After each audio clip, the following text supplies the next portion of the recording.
Okay, good afternoon to all of you and welcome back in thermodynamics classes. Last class में जो हम लोगों ने डिस्कस किया था वो बातें किया था फर्स्ट लॉ ऑफ थर्मोडायनेमिक्स की, और हमने बात किया था उस फर्स्ट लॉ ऑफ थर्मोडायनेमिक्स में कि जो फर्स्ट लॉ ऑफ थर्मोडायनेमिक्स की बात करते हैं उसी को law of conservation of energy कहा जाता है, उसी को जूल्स लॉ भी कहा जाता है। ठीक है, और उसका रीजन भी बताया कि क्यों कहा जाता है।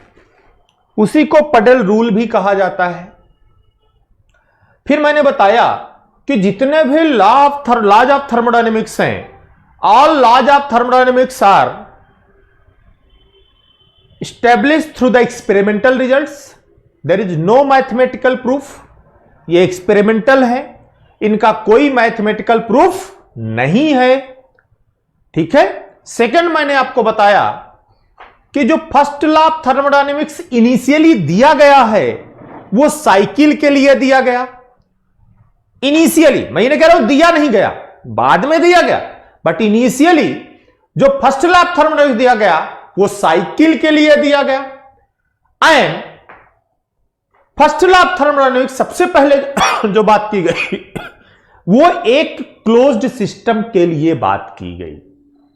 इसका मतलब हुआ यहां से दो तीन चीजें तो एकदम क्लियर है कि अभी जो हम पढ़े हैं वो first law for a close system की बात कर रहे थे, first law for a cycle की बात कर रहे थे, एंड एक्सपेरिमेंटल रिजल्ट्स की बात कर रहे थे। और वहीं से हमने कहा था कि first law of thermodynamics for a cycle undergoing a cycle for a closed system, the net heat transfer is equal to net work transfer। और इसी के बेसिस पर फिर हम आए थे उसके कॉन्सिक्वेंसेस की बात कर रहे थे। उसके कॉन्सिक्वेंसेस में फर्स्ट कॉन्सिक्वेंस, फर्स्ट रिजल्ट जो हमने देखा वो हमने देखा था कि heat transfer is a path function. क्या देखा? हमने देखा कि heat transfer is a path function. और कैसे हीट ट्रांसफर पाथ फंक्शन था यह भी हम लोगों ने प्रूफ कर लिया था। भाई हम लोगों ने क्या कहा कि ये पॉइंट 1 था, ये पॉइंट 2 था, 1 से 2 पे गए, 2 से 1 पे आए, साइकिल कंप्लीट हुआ। तो 1A2 2B1, फिर हमने एक और साइकिल ले लिया 2C1, यानी दो साइकिल बने, 1A 2B1, दूसरा बना 1A 2C1।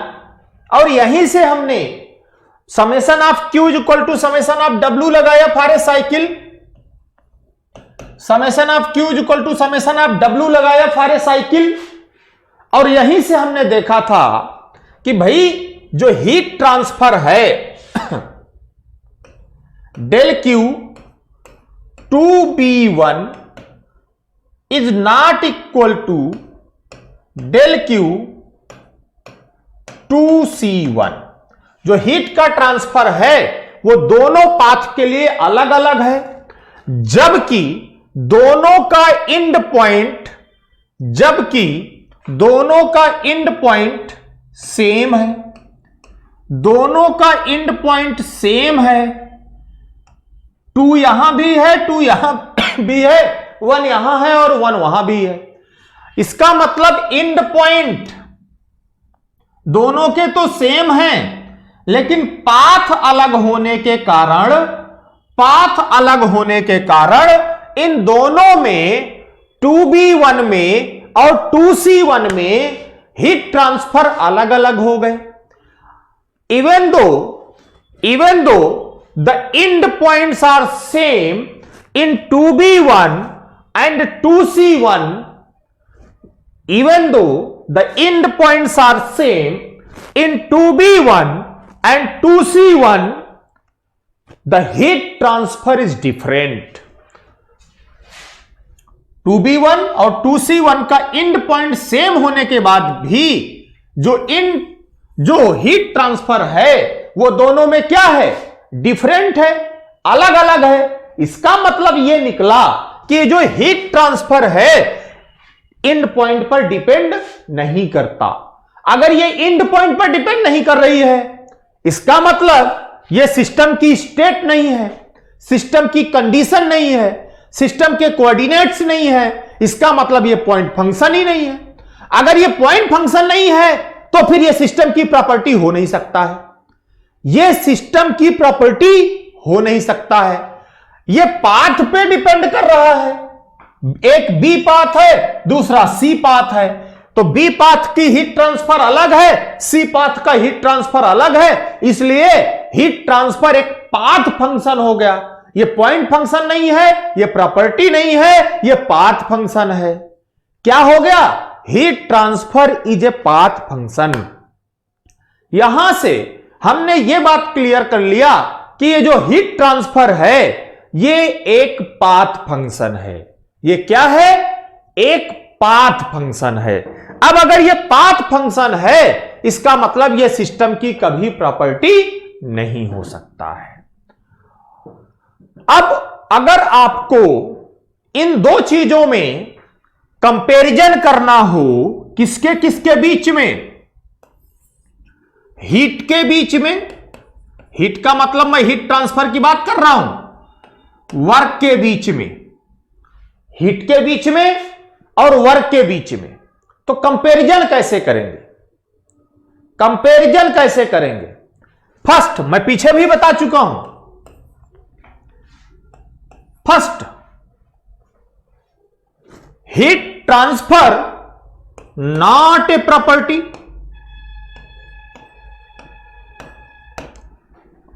also work transfer not a property। न हीट ट्रांसफर प्रॉपर्टी है न वर्क ट्रांसफर प्रॉपर्टी है। Second, heat transfer is path function, work transfer also path function.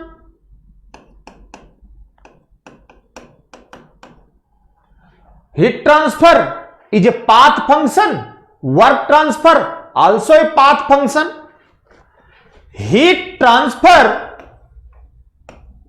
भाई पहले वर्क लिखो, हीट लिखो, that is the different thing, same है, चाहे जो बात करो आप। हीट ट्रांसफर अगर ये प्रॉपर्टी नहीं है तो इसको कभी भी dq नहीं लिख सकते हैं, मतलब कभी dq नहीं लिख सकते हैं, डेल क्यू लिखेंगे या डी डैश क्यू लिखेंगे। सिमिलरली इसको कभी डी डब्ल्यू नहीं लिख सकते हैं, डेल डब्ल्यू लिखेंगे या डी डैश डब्ल्यू लिखेंगे। इसका मतलब जो हीट ट्रांसफर और वर्क ट्रांसफर है वो कभी एग्जैक्ट डिफरेंशियल नहीं हो सकते, इन एग्जैक्ट डिफरेंशियल होंगे, इन एग्जैक्ट डिफरेंशियल होंगे। दोनों क्या होंगे, इन एग्जैक्ट डिफरेंशियल होंगे। पीछे भी बात लिखी थी तो मैंने यहां पे लिखा नहीं है। इसका मतलब हुआ कि ये तीन चीजें तो हमें पता चल गई, ठीक है। दूसरी चीज, चौथी हमने कहा कि हीट वर्क ट्रांसफर एनर्जी की स्टेट नहीं है, एनर्जी की स्टेट नहीं है, ठीक है। एंड अगर यहां हम हीट ट्रांसफर और वर्क ट्रांसफर की बात करते हैं तो हम कहते हैं कि heat must be cross the boundary then it is a heat transfer. कहने का मतलब है, मान लीजिए मेरे पास ये एक अरेंजमेंट है, ये एक अरेंजमेंट है, इस अरेंजमेंट में यह पिस्टन लगा है, ठीक है, पिस्टन इंसुलेटेड है, मैंने यहां स्टॉपर लगा दिया, मैंने यहां स्टॉपर लगा दिया, इसको फुली इंसुलेटेड कर दिया, इंसुलेटेड कर दिया, ठीक है, इंसुलेटेड कर दिया, स्टॉपर लगा दिया। बाहर का प्रेशर 1 बार है, अंदर का प्रेशर 5 बार है। बाहर का प्रेशर 1 बार है, अंदर का प्रेशर 5 बार है, अंदर हीट भरी है। अब बताइए, अगर अंदर आपने कहा कि हीट भरी है, इसका मतलब फुली इंसुलेटेड है, इसमें से हीट का ट्रांसफर हो नहीं सकता, यानी Q 0 है, स्टॉपर लगा है, ऊपर मूव नहीं कर सकता, इसका मतलब W भी 0 है। तो डेल Q 0 हो गया, W 0 हो गया, क्योंकि स्टॉपर लगा है, पिस्टन मूव नहीं करेगा, पिस्टन मूव नहीं करेगा, चेंज इन वॉल्यूम 0 होगा, तो W 0 होगा। अब इसका मतलब पिस्टन मूव नहीं कर रहा, तो वहां पे कोई भी एनर्जी का ट्रांसफर सराउंडिंग से कोई इंटरेक्शन नहीं हो रहा। इसका मतलब हुआ कि सराउंडिंग और सिस्टम के बीच में कोई कांटेक्ट नहीं है, इसका मतलब उसमें वर्क 0 है। ठीक है। अब अगर इस केस में इसके अंदर जो एनर्जी है, अगर आप कहोगे हीट है, जैसे ये किसी स्टेट पे है, मान लो इसी स्टेट पे है, मान लो यहां है, कोई भी एक्सिस ले लो, दिस मान लो एक पॉइंट ले लिया मैंने 1, यहां कहा प्रेशर इतना है, वॉल्यूम इतना है, टेंपरेचर इतना है, एंथैल्पी इतनी है, एंट्रोपी इतनी है। अगर आपने कहा, क्या आप कहते हो क्या कि यहां पे हीट इतनी है, वर्क इतना है? अगर ये बात बोल दिए गलती से कि यहां पे हीट इतनी है, वर्क इतनी है, तो लोग आप पे हंसेंगे। किसी स्टेट पर कभी कोई हीट एंड वर्क होते ही नहीं है, किसी स्टेट पर कभी कोई हीट एंड वर्क होते ही नहीं है। एक्चुअली हम लोग बोल देते हैं जल्दी जल्दी, बट हीट एंड वर्क जैसा कोई टर्म ही नहीं है। टर्म क्या है? Heat transfer. टर्म क्या है? Work transfer. यानी टर्म जो बात करेगा वो हीट ट्रांसफर या वर्क ट्रांसफर की बात करेगा, वह हीट ट्रांसफर या वर्क ट्रांसफर की बात करेगा। और ट्रांसफर का मतलब हुआ कि must be cross the boundary, must be cross the boundary. तो अगर आपने सिस्टम, अब मैंने इसको इंसुलेटेड बनाया है, मैंने इसको इंसुलेटेड बनाया है, अगर इस कंडीशन में इसके अंदर जो एनर्जी है उसको बोलेंगे हीट है, उसको क्या बोलेंगे? इंटरनल एनर्जी बोलेंगे। और अगर मैं इस इंसुलेशन को हटा दूं, बाहर कर दूं, स्टॉपर को बाहर हटा दूं, तो ये पिस्टन ऊपर मूव करेगा, पिस्टन ऊपर मूव करेगा। हीट का ट्रांसफर सराउंडिंग में हो सकता है या सराउंडिंग से इसमें हो सकता है। इसका मतलब there is the interaction between system and surrounding, heat must be cross the boundary. इसका मतलब हीट सिस्टम से सराउंडिंग में जाए या सराउंडिंग से सिस्टम में आए, देन उस समय हम जो हीट को बोलेंगे वो हीट ट्रांसफर बोलेंगे। उसको क्या बोलेंगे? हीट ट्रांसफर बोलेंगे। When heat cross the boundary then it is a heat transfer. When heat not cross the boundary within the system, तब उस हीट को हम क्या बोलेंगे? इंटरनल एनर्जी बोलेंगे। एक टर्म आया, क्या बोलेंगे? इंटरनल एनर्जी बोलेंगे। If heat cross the boundary then it is a heat transfer. When heat cross the boundary then it is a heat transfer. When heat cross the boundary, then it is heat transfer. When heat not cross the boundary or within the system, then it is a internal energy U। अगर heat boundary को cross करे, heat boundary को cross करे, तब तो वो heat transfer है। अगर हीट बाउंड्री को क्रॉस ना करे तो वो इंटरनल एनर्जी है। That's it. याद रखना इतनी बात। अगर वो बाउंड्री को क्रॉस करे तो वो बाउंड्री फिनोमिना हो गई, तो उसको हीट ट्रांसफर कहेंगे। इसका मतलब heat transfer and work transfer R boundary phenomenon. Heat transfer and work transfer R boundary phenomenon. Boundary phenomenon, दोनों के दोनों बाउंड्री फिनोमिनन है। तो मैंने 4 पॉइंट यहां बताए, 4 पॉइंट यहां बताए, और यह बात याद रखना कि सिस्टम और सराउंडिंग के बीच में इंटरेक्शन होना चाहिए। इंटरेक्शन या तो हीट के फॉर्म में या तो वर्क के फॉर्म में। If heat cross the boundary तो उसको हीट ट्रांसफर बोलते हैं। अगर heat not cross the boundary यानी within the system, then उसको internal energy, internal energy, internal energy, तब उसको क्या बोलते हैं? इंटरनल एनर्जी बोलते हैं। अब if heat cross the boundary then it is heat transfer. If heat within the system then are not cross the boundary then it is internal energy. अभी और आगे आएगा इंटरनल एनर्जी है क्या, बताऊंगा मैं डिटेल से आपको, बताऊंगा मैं डिटेल से आपको, ठीक है।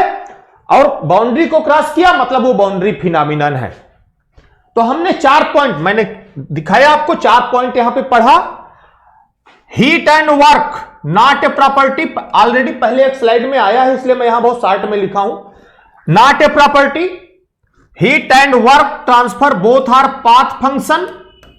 Heat and work transfer both are path function. Both are inexact differential, both are inexact differential, both are inexact differential and both are boundary phenomenon. Both are boundary phenomenon, both are boundary phenomenon. अब बताइए fifth, इसी को जैसे मैंने कहा ना process के साथ एसोसिएटेड होते हैं, इसी को बोलते हैं energy in transit. Energy in transit अगर वो बात करता है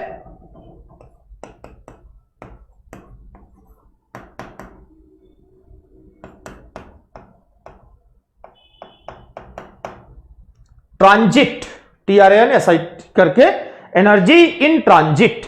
एनर्जी इन ट्रांजिट का मतलब हुआ जब ट्रांसफर हो, ट्रांसफॉर्मेशन हो, एक जगह से दूसरी जगह जाए तो प्रोसेस के साथ एसोसिएटेड हो। एनर्जी इन ट्रांजिट की बात बोलता है तो that is the heat transfer and work transfer. Energy जैसे मैंने यहां कहा ना, अभी कोई एनर्जी नहीं है, कोई एनर्जी ट्रांजिट नहीं है, लेकिन जब इसी स्टॉपर को हटा दो, इंसुलेशन को हटा दो तो हीट का ट्रांसफर हो रहा है। इंसुलेशन हटा, स्टॉपर हटा तो पिस्टन मूव कर रहा है, मतलब यहां एनर्जी इन ट्रांजिट आ गई। इसका मतलब जब तक प्रोसेस है तब तक हीट ट्रांसफर और वर्क ट्रांसफर है। जैसे ही प्रोसेस खत्म हुआ वैसे ही हीट ट्रांसफर और वर्क ट्रांसफर खत्म हो गए। एनर्जी इन ट्रांजिट का मतलब they are associated only with a process, only with a process. कोई सिस्टम कभी हीट और वर्क की बात नहीं करता है, कोई सिस्टम कभी हीट और वर्क की बात नहीं करता है। Heat and work appear only when they cross the boundary, only when they cross the boundary, only when they cross the boundary. तो these are some important terms, these are some important terms. पहले एक slide में लिखा था इसलिए मैंने short में यहां पे आपको लिख के बताया कि याद रखिएगा both are energy in transit. Energy in transit का मतलब energy associated with a process, ठीक है। They are associated only with a process, the system never produce heat and work, they appear only when they cross the boundary. वो तभी appear होंगे जब वो boundary को क्रॉस करेंगे, यानी जब प्रोसेस होगा तब तक हीट ट्रांसफर और वर्क ट्रांसफर होगा, अदरवाइज हीट ट्रांसफर और वर्क ट्रांसफर की बात नहीं होगी। हीट और वर्क जैसा कोई टर्म एक्चुअली होता नहीं है, जब भी बात होती है तो हीट ट्रांसफर और वर्क ट्रांसफर की बात होती है। इसलिए कभी भी किसी पर्टिकुलर स्टेट पर हम हीट और वर्क की बात नहीं करते हैं, हम हमेशा हीट ट्रांसफर और वर्क ट्रांसफर की बात करते हैं, ठीक है। यानी important points match the following में बोल सकते हैं, मैच द फॉलोइंग में बोल सकते हैं कि heat transfer and work transfer both are path function, heat transfer and work transfer both are not a property of the system, both are not property of the system, heat transfer and work transfer both are inexact differential, both are inexact differential, both are boundary phenomenon, both are boundary phenomenon, both are energy in transit, means energy associated with a process not produced in the system, they appear only when energy cross the boundary, जब वो boundary को cross करेंगे तभी appear होते हैं। These are some basic concept। मैंने कहा ना ये तभी तक अपीयर हो सकते हैं, तभी तक अपीयर हो सकते हैं जब तक प्रोसेस रहता है। इसका एग्जांपल बताऊं, आप कंपेयर कर सकते हैं वहां से, सुनिएगा ध्यान से जो मैं बताने जा रहा हूं। देखिए यहां पे भाई मैंने कहा एनर्जी, हीट एंड वर्क ये प्रोसेस के साथ एसोसिएटेड होते हैं। आप बताओ आप सबने बारिश देखा है? आप सबने बारिश देखा है या सभी ने देखा होगा? जिसने जितने सावन देख लिया उतनी बारिश देख लिया उसने, ठीक है? जिसने जितने सावन देखा उतनी बारिश देखा है। बुजुर्ग लोग पूछते हैं ना भैया कितने सावन देख चुके हो, बुजुर्ग लोग जब पूछते हैं कितने सावन देख चुके हो तो समझते हो, बुजुर्ग लोग जब पूछते हैं कितने सावन देख चुके हो मतलब उतने साल के तुम हो गए हो, ठीक है? कहने का मतलब है भाई मैंने कहा heat transfer work transfer transit है, ये प्रोसेस के साथ एसोसिएटेड है। मान लीजिए ये क्लाउड है, क्लाउड का मतलब ये बादल है, यहां पे आप कहते हो बादल है, ठीक है? बादल है, बादल से बारिश हो रही है, पानी गिर रहा है, ठीक है? जब तक ये क्लाउड से बारिश होती है, जब तक क्लाउड से बारिश होती है तब तक आप क्या कहते हो? रेनिंग, यानी रेन हो रहा, बारिश हो रही, बारिश। लेकिन एक बार जब वो बारिश शुरू हुई यानी यहां से पानी गिरना शुरू हुआ क्लाउड से, बादल से, तो आपने कहा बारिश स्टार्ट हो गई। एक बार बारिश बंद हो गई तो आप बताओ जब ये नीचे पानी भर गया तो क्या इसको बारिश बोलते हो? क्या इसको क्या बोलते हो? वाटर। यानी जब तक ये प्रोसेस था तब तक तो ये बारिश थी, एक बार प्रोसेस बंद हुआ तो ये पानी हो गया। वही चीज वहां पे है, जब तक प्रोसेस है तब तक हीट और वर्क ट्रांसफर है, हीट और इन ट्रांजिट है। एक बार वो खत्म तो हीट और वर्क की कहानी खत्म। जैसे बारिश की कहानी खत्म, अब वो पानी है, वैसे वो एनर्जी है, वैसे वो क्या है? एनर्जी है। अब तो क्लियर हुआ? चलिए, दिस इज फर्स्ट कॉन्सिक्वेंस, यानी heat transfer is a path function, और उसके इंपॉर्टेंट पॉइंट्स भी हमने यहां पे देख लिया, अब आते हैं सेकेंड कॉन्सिक्वेंस में। हमने अभी प्रूफ किया कि heat transfer is a path function, proof भी कर लिया, देख भी लिया। सेकेंड है, हम कहने जा रहे हैं एनर्जी इज ए प्रॉपर्टी, यानी एनर्जी पाथ फंक्शन नहीं है, एनर्जी प्रॉपर्टी है। अब कैसे प्रॉपर्टी है जरा देखिएगा ध्यान से, कैसे प्रॉपर्टी है जरा देखिएगा ध्यान से। भाई जहां तक मैं पीछे वाले में प्रूफ कर चुका हूं वहां तक मैं नहीं करूंगा। एनर्जी इज ए प्रॉपर्टी, देखिए भाई हमने ये बनाया था और यहां पे 0.1 बनाया था, यहां पे 0.2 बनाया था, this is the 0.1, this is the 0.2, दोनों यहां तक आ गए, ठीक है? यहां से चले और यहां आ गए। This is the B, this is the C, this is the B and this is the C. और हमने ये कहा था कि जब वो दोनों को माइनस वाइनस करके निकाले थे तो हम लोगों ने देखा था, जब माइनस करके निकाला था तो कहा था कि del Q 2b1 minus del Q 2c1 is equal to del W 2b1 minus del W 2c1। ये बात क्लियर है? यहां तक हम लोगों ने बात कर लिया था पीछे वाले से। अब देखिए del Q 2b1 minus del Q 2c1, भाई del Q 2b1 minus del Q 2c1 is equal to del W 2b1 minus del W 2c1। ये तो हम पीछे देखे थे जस्ट इसके पहले वाले कॉन्सिक्वेंस में। अब हम ये कह रहे हैं कि एक प्रोसेस के साथ जो है उनको एक साथ कर लो, दूसरे वाले के साथ जो है उनको एक साथ कर लो। हम साइकिल से शुरू किए थे, वो बात अलग है, हम यहां पे आ गए। अब देखिए तो जो 2b1 है उनको एक साथ करो, जो 2c1 है उनको एक साथ करो। तो मैं यहां करने जा रहा हूं भाई डेल क्यू 2b1 इसको इधर लाओ minus del W 2b1 is equal to, इसको उठा के इधर फेंक दो, मतलब del Q 2c1 minus del W 2c1, del Q 2b1 minus del W 2b1 is equal to del Q 2c1 minus del W 2c1, del W 2c1। कहने का मतलब है कि अगर हम देखें कि जो 2b1 2c1 यानी इस 2b1 में जो heat transfer minus work transfer है, तो del Q minus del W 2b1 is equal to del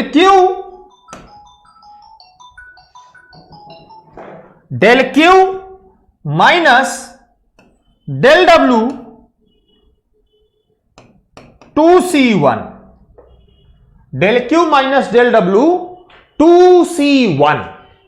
ठीक है, कहने का मतलब है कि ये जो del Q minus del W 2b1 है, ये जो del Q minus del W यानी इसके साथ 2b1 के साथ जो heat transfer minus work transfer है वो ये है, और इसके साथ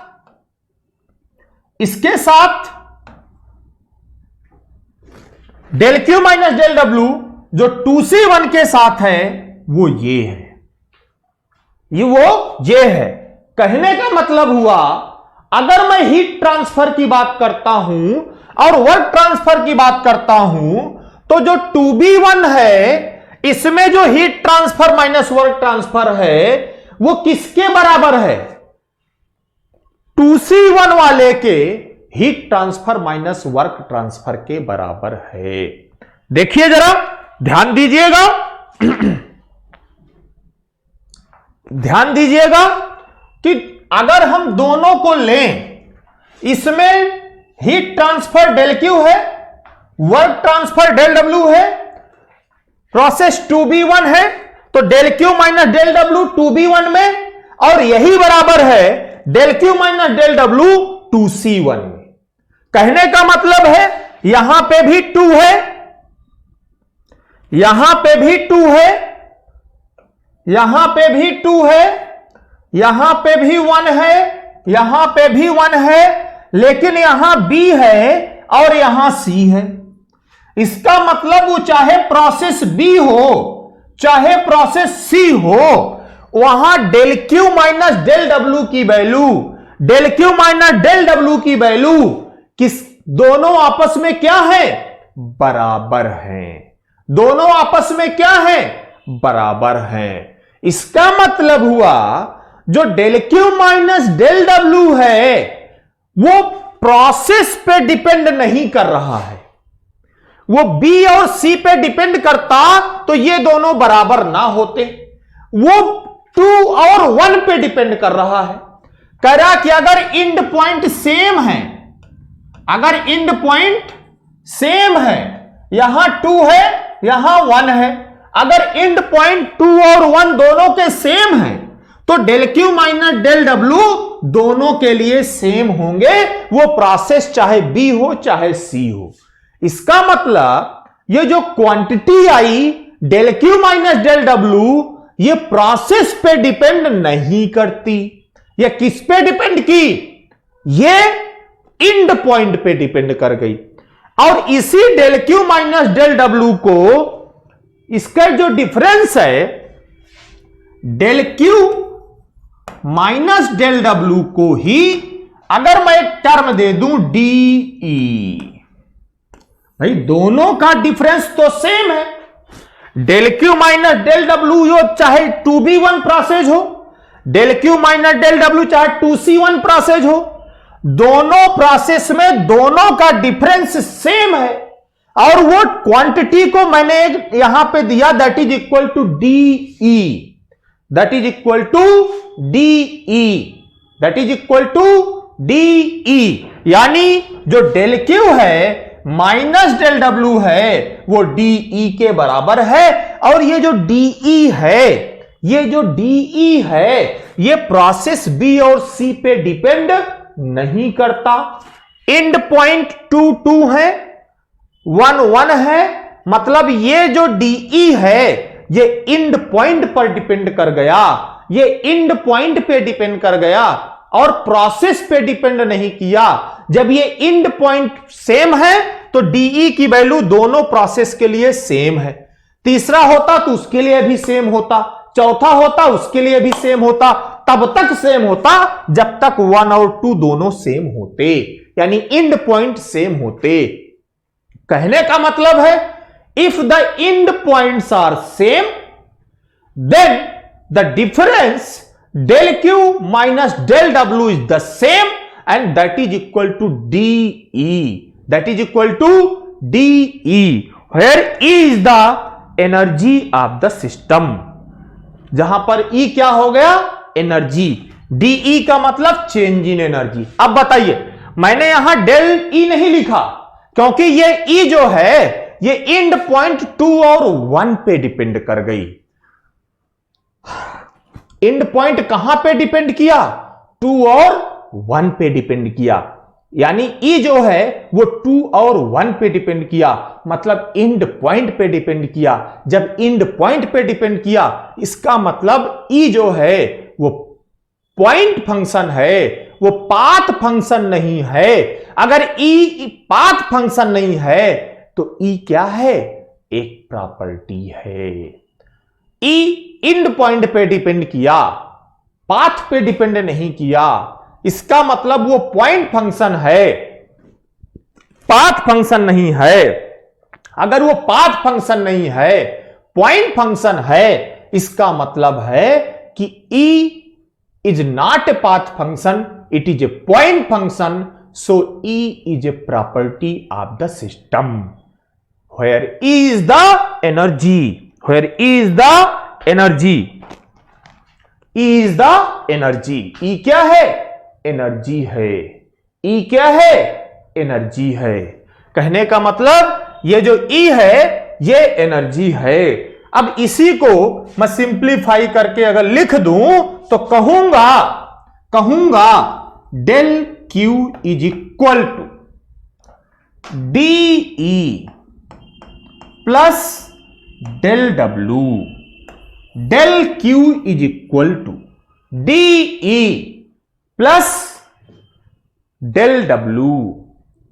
देखिए जरा ध्यान से, ये बात तो प्रूफ हो गई, ये बात तो प्रूफ हो गई कि ये जो DE है ये पॉइंट पे डिपेंड करता है, तो ये पॉइंट फंक्शन है and E is the energy.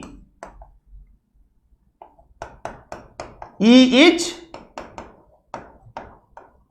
energy, it is a point function,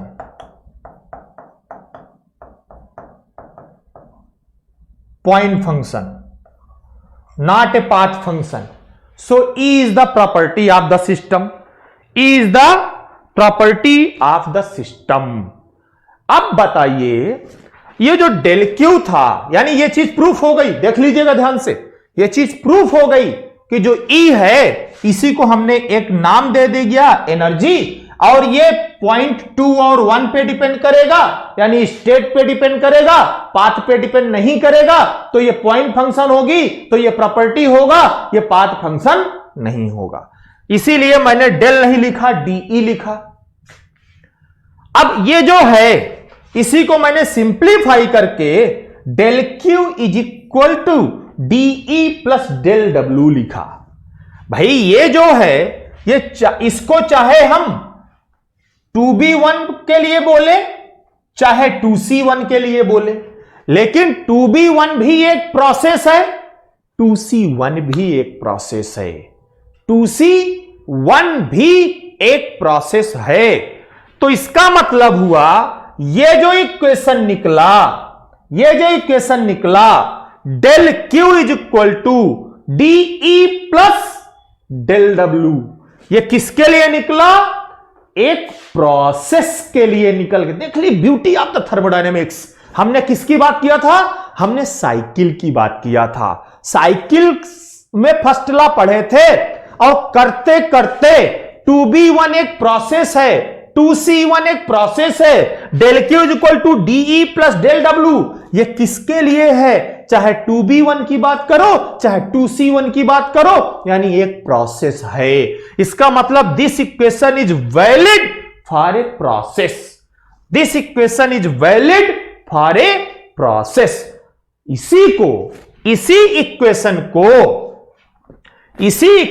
को ये जो इक्वेशन है आपके पास, इसी को कहा गया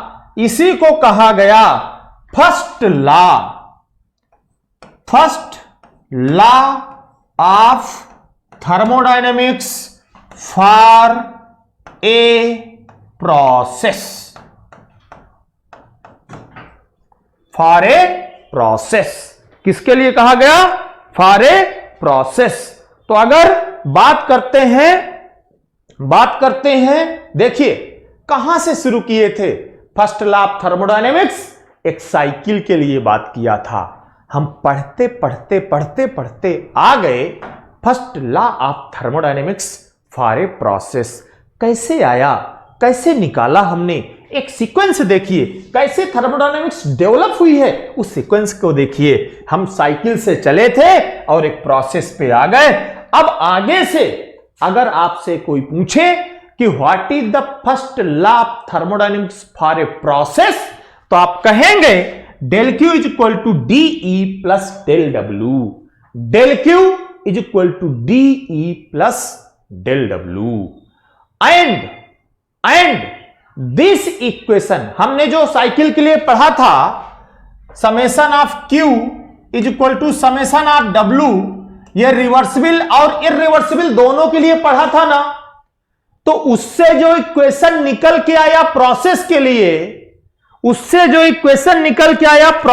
लिए, वो भी क्या होगा? दोनों के लिए वैलिड होगा, चाहे वो रिवर्सिबल हो चाहे वो इरिवर्सिबल हो। अरे सिंपल सी बात है, एक इक्वेशन से ये दोनों के लिए वैलिड है, रिवर्सिबल और इरिवर्सिबल के लिए। अगर ये दोनों के लिए वैलिड है तो इसी से ये आया है, तो ये इक्वेशन भी वैलिड होगा for both reversible and irreversible process, both for reversible and irreversible process.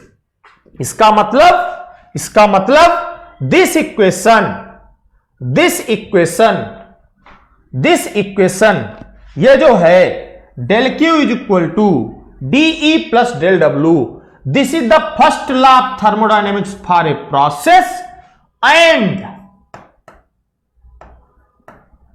Valid for any process.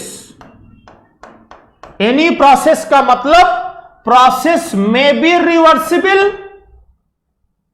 और इरिवर्सिबल, प्रोसेस में बी रिवर्सिबल और इरिवर्सिबल। तो चाहे वो प्रोसेस रिवर्सिबल हो चाहे इरिवर्सिबल हो, दोनों के लिए ये इक्वेशन वैलिड होगा, क्योंकि हमने जो प्रूफ किया है वो summation of Q equal to summation of W को लेके चले थे, वहां से इसको लाए हैं। अब ये इक्वेशन वैलिड है, रिवर्सिबल एंड इरिवर्सिबल बोथ के लिए, तो ये इक्वेशन भी वैलिड होगा रिवर्सिबल एंड इरिवर्सिबल दोनों के लिए।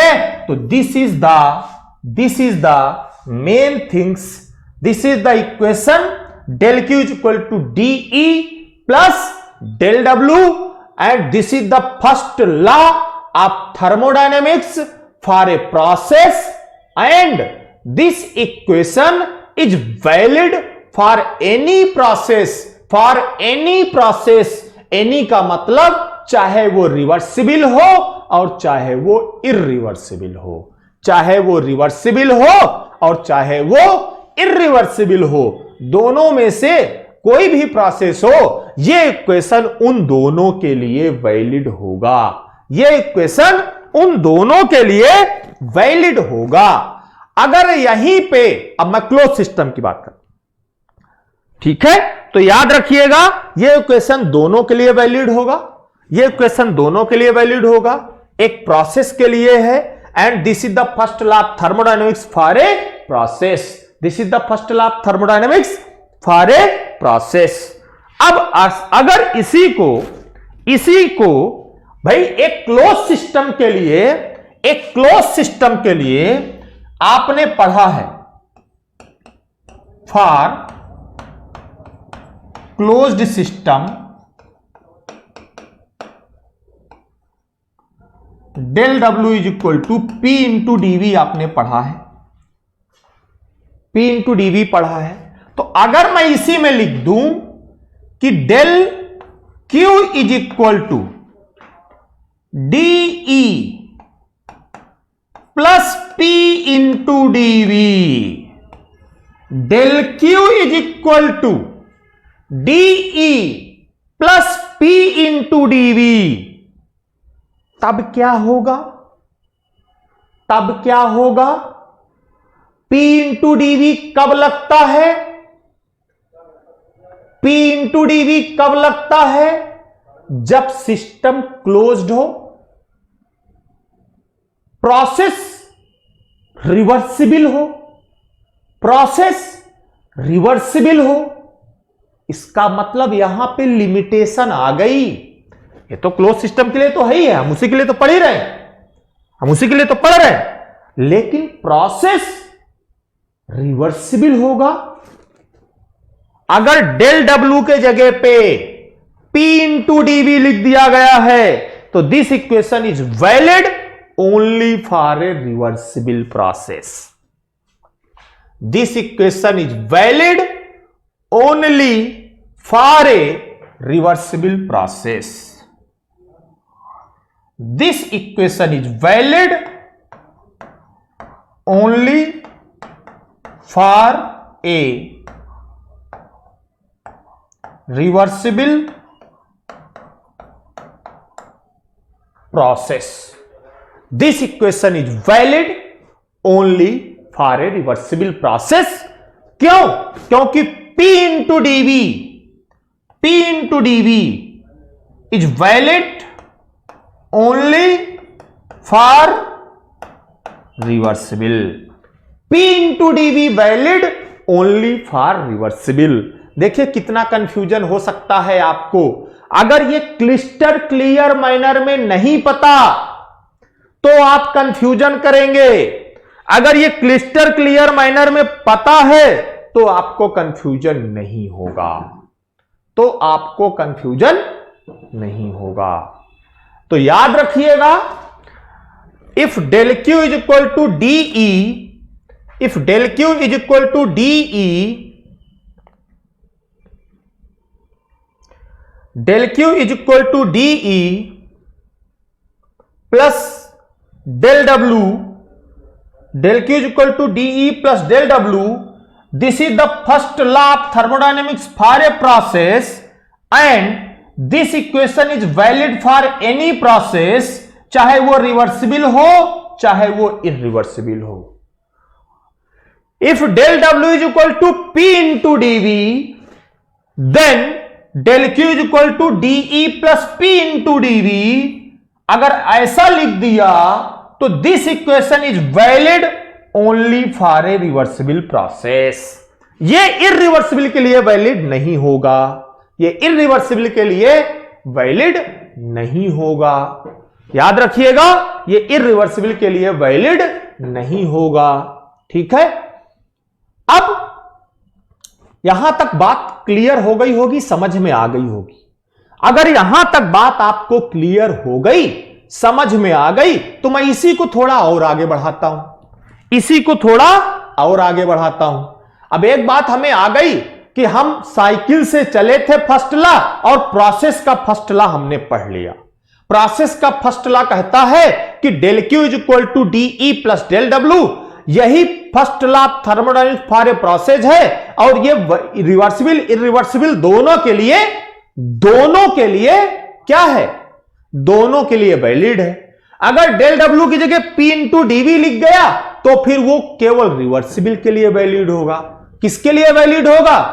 Valid only for a reversible process. अगर P इंटू डीवी लिख दिया तो ठीक है। E is the energy, E क्या है? एनर्जी है। मैं और थोड़ा सा इसको सिंप्लीफाई करता हूं, चल अब थोड़ा सा इसको हटाता हूं मैं और साफ साफ एक बार क्लियर करता हूं, इसको इरेज ऑल कर देता हूं। और हम लोग जहां पे थे, जो हमें इक्वेशन मिला वो मिला क्या? जो हमें इक्वेशन मिला वो मिला क्या? इक्वेशन जो है वो मिला del Q is equal to D E plus del W. This is the first law of thermodynamics for a process. This is the first law of thermodynamics for a process where E is the energy. और energy जितना ज्यादा मास होगा उतना ज्यादा energy होगी, जितना कम मास होगा उतनी कम एनर्जी होगी। इसीलिए एनर्जी एक एक्सटेंसिव प्रॉपर्टी है, इंटेंसिव प्रॉपर्टी नहीं है। अगर इसी को पर यूनिट मास निकाल दें तो इंटेंसिव हो जाएगी। बट उससे पहले जरा देखिए, जहां पर E क्या है? टोटल एनर्जी है। Where E is nothing but energy. E क्या है? एनर्जी है। अब अगर किसी सिस्टम के साथ देखें तो उसमें एनर्जी कितने तरीके की एसोसिएटेड होती है, कितने तरीके की एनर्जी एसोसिएटेड होती है, जरा देखिएगा। अगर आप टोटल एनर्जी E की बात करते हैं तो आप कहते हैं उसमें काइनेटिक एनर्जी हो सकती है, उसमें पोटेंशियल एनर्जी हो सकती है, प्लस और भी कुछ हो सकता है। क्या और भी कुछ हो सकता है? सुनिए भाई, एक सिस्टम है, उसमें पूरे माइक्रोस्कोपिक लेवल पर वो सिस्टम चल रहा है। कुछ वेलोसिटी होगी तो काइनेटिक एनर्जी होगी। काइनेटिक एनर्जी का मतलब half M into V square, इसका मतलब उसमें कुछ काइनेटिक एनर्जी होगी। अगर वो सिस्टम किसी पर्टिकुलर हाइट पे है तो कुछ पोटेंशियल एनर्जी होगी, M into G into H, that is the potential energy. मतलब उस सिस्टम पर कुछ काइनेटिक एनर्जी भी है, उस सिस्टम में कुछ पोटेंशियल एनर्जी भी है। एक और एनर्जी होती है, एक और एनर्जी होती है। अगर हम कहें, मैं एक एग्जांपल लेता हूं, मान लो ये बस है और हम लोग पढ़ते पढ़ते क्या हुआ, साल भर से पढ़ रहे हैं, हम लोग पढ़ते पढ़ते क्या कर रहे हैं, टूर, कोचिंग से टूर चलने की बात कर रहे हैं। एक बस है, अब बस में टूर जाना है, सब लोग बस में बैठ गए, स्टूडेंट्स हैं, बस में बैठ गए आराम से। अब जब बस में आप बैठ गए तो वो बस हमारी सिस्टम हो गई। सिस्टम की कुछ माइक्रोस्कोपिक लेवल पे वेलोसिटी है, that is the kinetic energy. System, हम किसी पहाड़ी पे चढ़ते जा रहे हैं तो किसी हाइट पर पहुंचा, that is the potential energy. Height आ गई तो साथ में जो हम उस सिस्टम के अंदर, बस के अंदर बैठे हैं, we are the molecules of the system, we are the molecules of the system. यानी बस के अंदर हम लोग बैठे हैं तो हम मॉलिक्यूल्स हैं। माइक्रोस्कोपिक पर दो एनर्जी की बात कर लिया, काइनेटिक एनर्जी, पोटेंशियल एनर्जी। अब जरा माइक्रो लेवल पे बात करें, हम जब बस के अंदर बैठे हैं तो हम में से कुछ लोग ऐसे हैं जो बस में बैठ गए, कोई दुनियादारी नहीं है। हमने कान पे हेडफोन लगाया और आराम से हेडफोन लगाया, गाना लगाया, आराम से गाना सुन रहे हैं, मस्ती से हिलडुल रहे हैं, वाइब्रेट यानी चल रहे हैं, वहीं पर बैठे बैठे थोड़ा सा वाइब्रेट कर रहे हैं। इसका मतलब जब हम बस में बैठे हैं एज ए मॉलिक्यूल्स, तो हम बैठे बैठे कुछ वाइब्रेट टाइप का कर रहे हैं। इसका मतलब there is some vibration energy, there is some vibrational energy, there is some vibrational energy. साथ में जब हम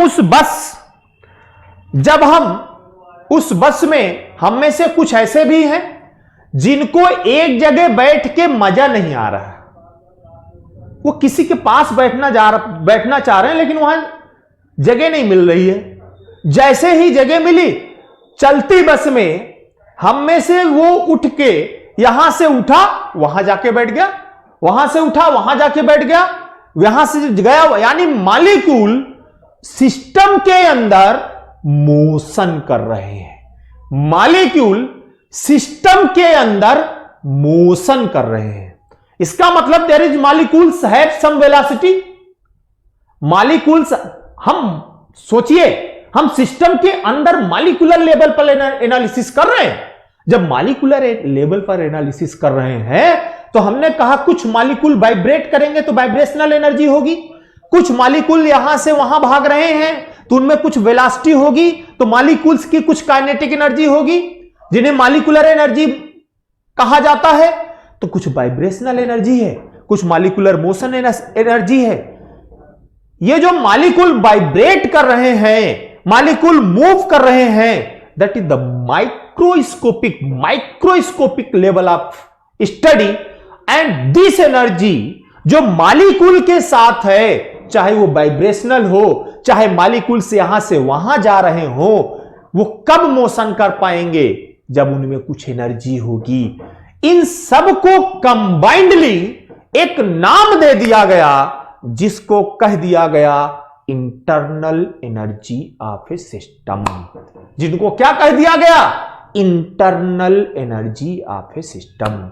सिस्टम के अंदर मॉलिक्यूल्स हैं, आप बस में बैठे हैं, कान में ईयरफोन लगाया, गाना सुन रहे हैं, बैठे बैठे कमर को हिला रहे हैं, वाइब्रेट कर रहे हैं, that is the vibrational energy of the molecules.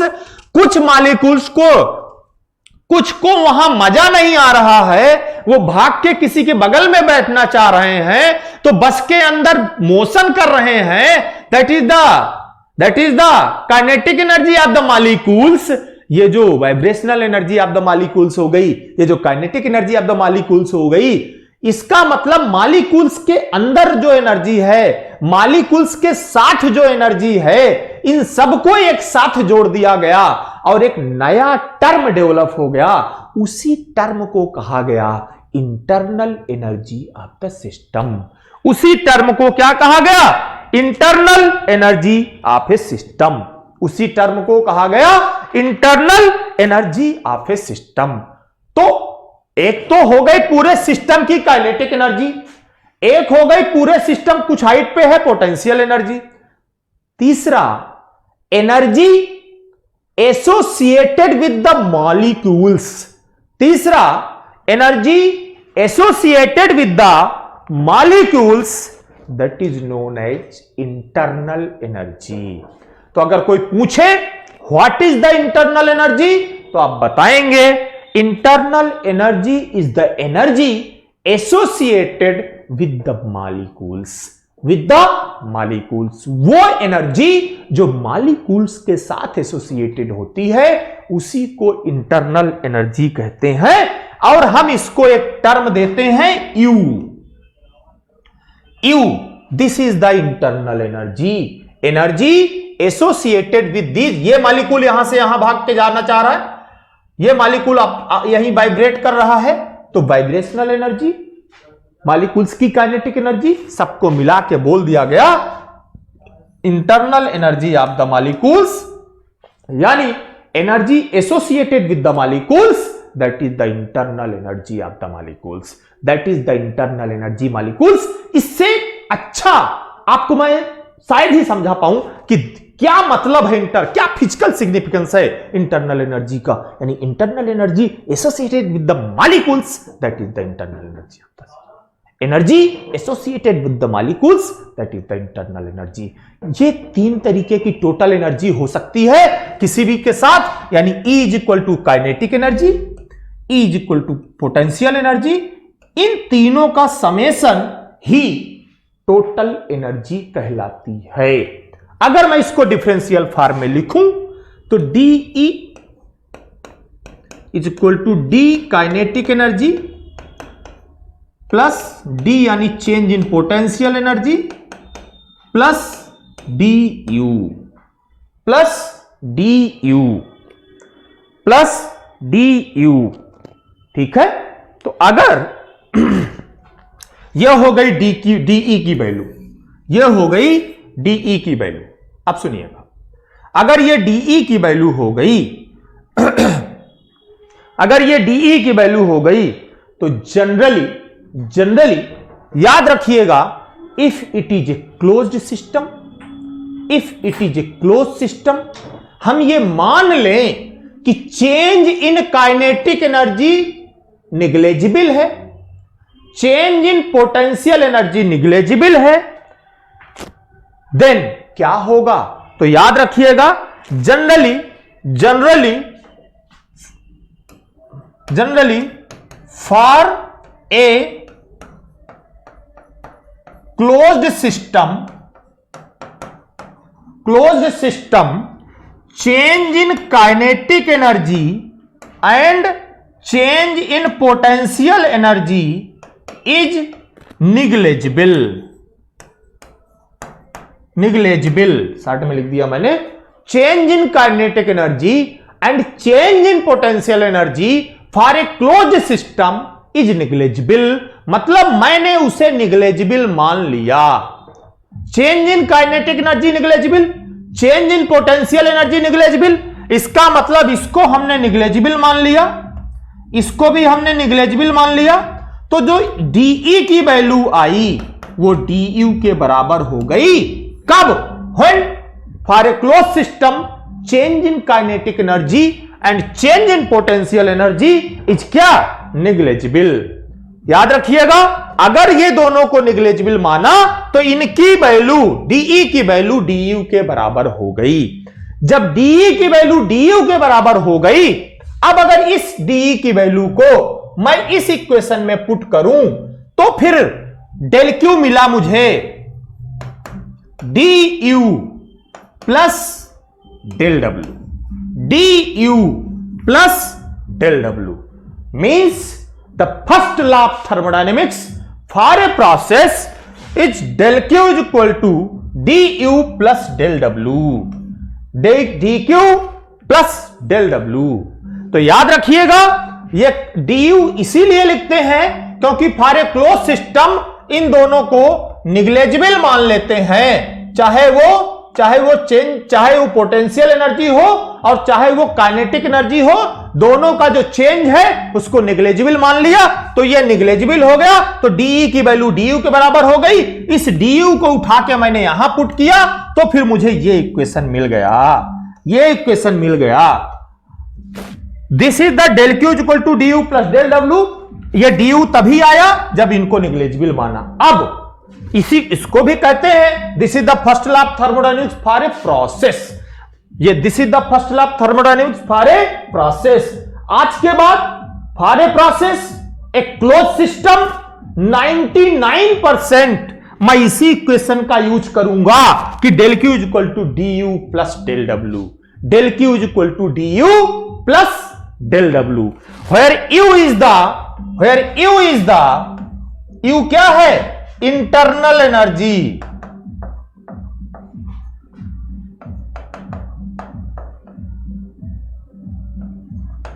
Internal energy U क्या है? Internal energy and it is a property. भाई E प्रॉपर्टी है, प्रूफ कर लिए, तो U भी प्रॉपर्टी होगा।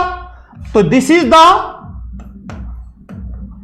प्रॉपर्टी ऑफ सिस्टम, एक नया टर्म आया, internal energy, and it is the property of the system. अब मुझे बताओ, मैंने आपको बस का एग्जांपल लिया, मैंने कहा कुछ बच्चे बस में बैठे हैं, टूर पे जा रहे हैं, कान पे ईयरफोन लगाया और गाना सुन रहे हैं, कमर भी हिला रहे हैं। जब वो कमर हिला रहे हैं मतलब मॉलिक्यूल्स वाइब्रेट कर रहे हैं, तो वाइब्रेशनल एनर्जी हुई। मॉलिक्यूल्स यानी एक लड़के का यहां सीट पे बैठने में मन नहीं लग रहा, उसके काम वाला वहां बैठा है, वहां जाके उसके पास भागने की कोशिश कर रहा है, मतलब लड़का यहां से यहां भागा, वो वहां से वहां भागा, मतलब वो मूव भी कर रहा है। That is the kinetic energy. इन्हीं को मिला के मैंने कहा ये क्या है, इंटरनल एनर्जी है।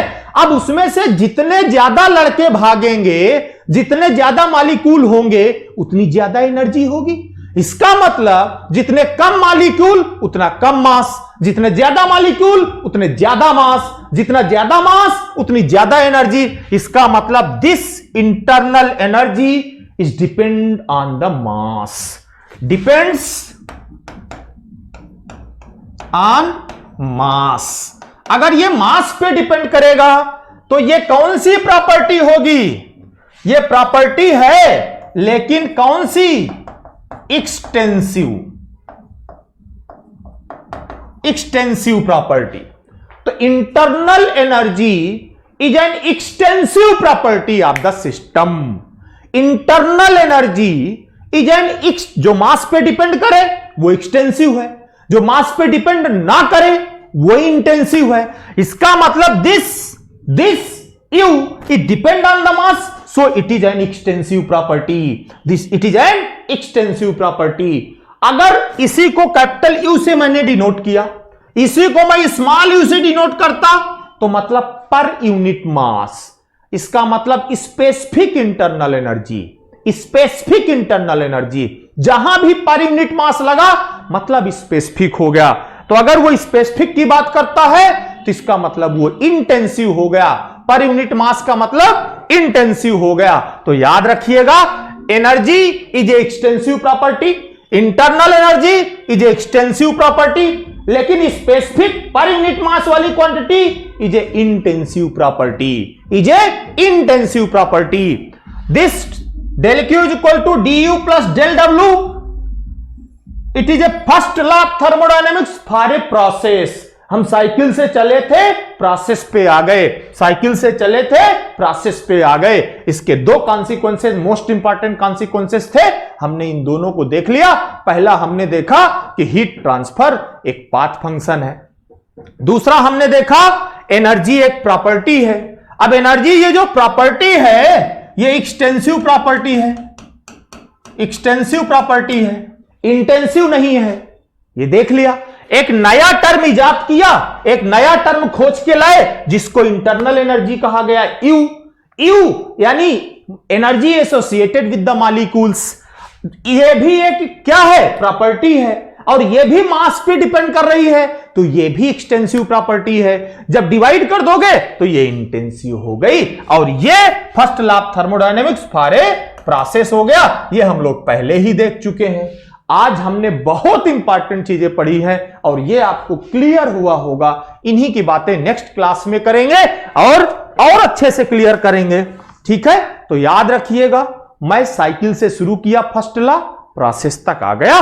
प्रोसेस का इक्वेशन अगर कोई पूछे, first law of thermodynamics process, तो आप इसे लिख सकते हैं, इसे लिख सकते हैं। साइकिल के लिए वही। अब सबसे पहले कोई क्वेश्चन पूछे तो फर्स्ट लॉ किसके लिए डेवलप हुआ, तो सबसे पहले साइकिल के लिए डेवलप हुआ, ये बताइएगा, ठीक है। इसके आगे की बातें इसके आगे की क्लास में करते हैं।